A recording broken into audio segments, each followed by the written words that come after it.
దివ్యాత్మ స్వరూపులకు నా యొక్క అనంత కోటి ఆత్మ ప్రణామములు. మరి ఈరోజు శ్రీ పోతులూరి వీర బ్రహ్మేంద్ర స్వామి వారు అందించినటువంటి గొప్ప అద్భుతమైనటువంటి జ్ఞాన సందేశాన్ని మనం తెలుసుకుందాము.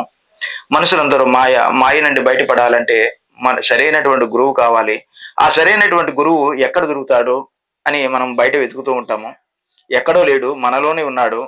ఎంత అద్భుతంగా వారు సెలవిచ్చే ఉన్నారంటే, మాయబడిన జనులు మర్మంబు గనలేరు, మాయబడిన జనులు మర్మంబు గనలేరు, మాయ తొలగిపోవ హాయిగల్గు. అబ్బబ్బబ్బా, ఎంత అద్భుతం కదా!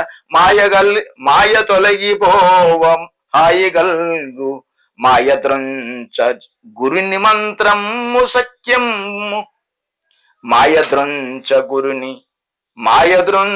గురుని మంత్రము సత్యం, కాళికాంబ హంస కాళికాంబ. ఎంత చక్కగా వివరించారో. మాయలో చిక్కుకున్నటువంటి జనులు మర్మాన్ని తెలుసుకోలేకపోతున్నారు, సత్యాన్ని తెలుసుకోలేకపోతున్నారు. మాయ తొలగిపోయినప్పుడు మనసుకు హాయి కలుగుతుంది. ఆ మాయలో ఉన్నంత వరకు మనసు హాయిని కోల్పోతుంది. మనకు ప్రశాంతత ఉండదు, శాంతి దొరకదు. ఈ మాయను తొలగించేందుకు సరైనటువంటి గురువు కావాలి.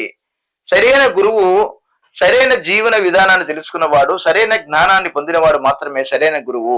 ఆ సరైన గురువు ఎవరు అంటే ధ్యానమే కదా, శ్వాసే కదా అసలైన గురువు. మరి ఆత్మ జ్ఞాన గురువు, ఆత్మే మనకు జ్ఞాన గురువు, శ్వాసే మనకి ధ్యాన గురువు. అలాంటి సరైనటువంటి గురువును పట్టుకున్నప్పుడు, అంటే శ్వాస మీద ధ్యాసను పట్టుకున్నప్పుడు మనకు సరైనటువంటి జీవితం దొరుకుతుంది అని వీర బ్రహ్మేంద్ర స్వామి వారు చెప్తూ ఉన్నారు. ఎంత అద్భుతం కదా! మాయబడిన జనులు మర్మంబు గనలేరు, మాయ తొలగిపోవ హాయిగల్గు, మాయ ద్రంచ గురుని మంత్రము సత్యము, మాయద్రంచ గురుని మంత్రము సత్యము, కాళికాంబ హంస కాళికాంబ. కాబట్టి మిత్రులారా, పరమాత్మ స్వరూపులారా, ఈ భూమండలం మీద అనంతమైనటువంటి జీవితాన్ని అనంతమైనటువంటి మహిమాన్వితంగా జీవించడానికి పరమ గురువులు, జగద్గురువులు ఎందరో మనకి సెలవిచ్చి ఉన్నారు. ఆ వీర బ్రహ్మేంద్ర స్వామి వారు చెప్పినట్లుగా మనము మాయ తొలగించుకొని సరైనటువంటి గురువును పట్టుకుందాము.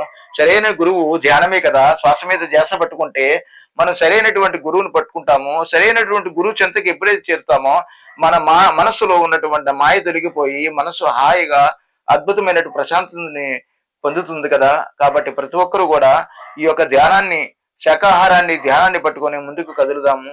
జై హో వీర బ్రహ్మేంద్ర స్వామి, జై హో జై హో జై హో. నమస్కారం. మరొకసారి మనం కలుద్దాం. ఆత్మ ప్రణామములు. Thank you.